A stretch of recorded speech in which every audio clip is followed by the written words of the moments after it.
బాగున్నారండి.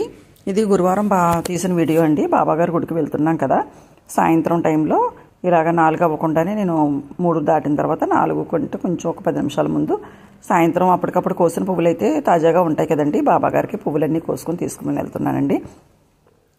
ఎంచక ఎప్పటి నుండో కోరిక కదండి నాకు, ఇలా పుష్పాలన్నీ తీసుకుని బాబా గుడికి వెళ్ళాలి, పువ్వులన్నీ కోసుకుని అని.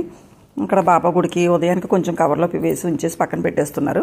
ఆ నైటు ఇలసేవ ఉంటుంది కదండి, నైటు సేజహారతికి అప్పుడు కొన్ని పువ్వులు బాబా పాదాల మీద అవి పేర్చడానికి, అవి ఉయ్యాల్లోనూ సేవకి ఉపయోగిస్తున్నారండి. నాకైతే చాలా సంతోషంగా ఉంది. నేను సొంతంగా నా చేతితో పెంచిన చెట్లు పువ్వులు కోసి అవి బాబా పాదాల మీదకి చేరడం ఎంతో అదృష్టం ఉంటేనే కానీ ఎంత అదృష్టం అని భావిస్తున్నాను నేను. చాలా కలర్స్ ఉంటున్నాయండి. పింక్లోనే 2-3 కలర్స్ ఉన్నాయి, చంద్రకాంత్ కలరు, రాణి కలరు, రెడ్లో కూడా 3 కలర్స్ రెడ్లు ఉన్నాయండి, డార్క్ లైటు అన్ని కలర్స్ కూడా ఉన్నాయి.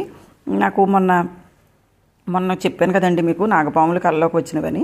అలాగే శివుడు రాత్రి అయితే మొన్న అయితే పరమేశ్వరుడు విగ్రహం అన్నమాట, అంటే లింగం కాకుండా మామూలు బొమ్మ, పరమేశ్వరుడు రూపం ఉంటుంది కదండి శివుడు బొమ్మ, అలాగా ఆయనే కళ్ళు తెరిచి పెదాలతో ఇలా ఏదో చెప్తున్నట్టుమాట, మాట్లాడుతున్నట్టు కళ వచ్చింది. ఆ రోజైతే చాలా మనసంతా మర్నాడంతా కూడా నేను ఇంత పుణ్యం చేసుకున్నానా, పరమేశ్వరుడే రూపం నా కళ్ళలోకి వచ్చింది, ఏదో మాట్లాడుతున్నాడు అన్నమాట ఆయన అనుకుని చాలా సంతోషపడ్డాను. రాత్రి పడుకున్నప్పుడు అయితే సాయిరామ్ గారు నా వీడియోలన్నీ చూపించారండి మా వారు, సాయిరామ్ గారికి బాబా గుడిలోను. సాయిరామ్ గారు కూడా చాలా బాగున్నాయి వీడియోలు, స్వర్ణమందిరవి బాగా చూపిస్తున్నారు అని ఆయనతో అన్నారు. నేను మామూలుగానే ఎందుకు వీడియోలు చూపించుకుంటాం అని అన్నట్టుగా నా వీడియోలు అయితే ఎవరికీ చూపించుకోనండి నేను. ఎందుకంటే ఒకళ్ళకి ఎవరికైనా చెప్పి సబ్స్క్రైబ్ చేయించుకోవడం అది నాకు అసలు ఇష్టం ఉండదండి, అలవాట్లేదు. అలా చేయించుకుంటే సబ్స్క్రైబర్ చేయాలంటే బాబా గుడిలోని ఎంతోమంది జనం ఉన్నారు, నాకు అందరూ బోల్డ్ మంది మా సేవకుల్లో ఉన్నారు. కానీ ఎవరికి కూడా నేను వీడియో చేస్తున్నట్టు అసలు ఎవరికీ తెలియదండి, పక్క వాళ్ళకి కూడా తెలీదు. మా వారు అదే అంటారు, నువ్వు అందరికీ చెప్పొచ్చు కదా. నేను అసలు ఎవరికీ చెప్పనండి, ఎందుకంటే నాకు అలా ఇష్టం లేదు. నా వీడియోలు నచ్చితే లైక్ చేస్తారు, సబ్స్క్రైబ్ చేస్తారు, షేర్ చేస్తారు. కానీ నేను ఒకళ్ళు చెప్పి వీడియోలు లైక్ చేయండి, సబ్స్క్రైబ్ చేయండి అని ఇప్పటికి వచ్చి బాబా గుళ్ళో భక్తులకు కానీ ఎవరికి తెలియదండి.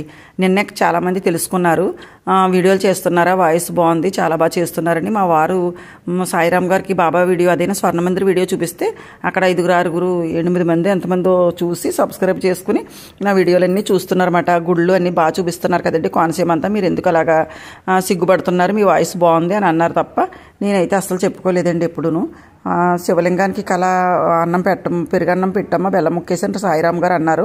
శివలింగం అయితే రాత్రి కళ్ళలోకి వచ్చింది. అసలు ఎందుకు అలా వచ్చింది ఏమిటన్నది పంతులు గారిని అడిగి తెలుసుకోవాలండి.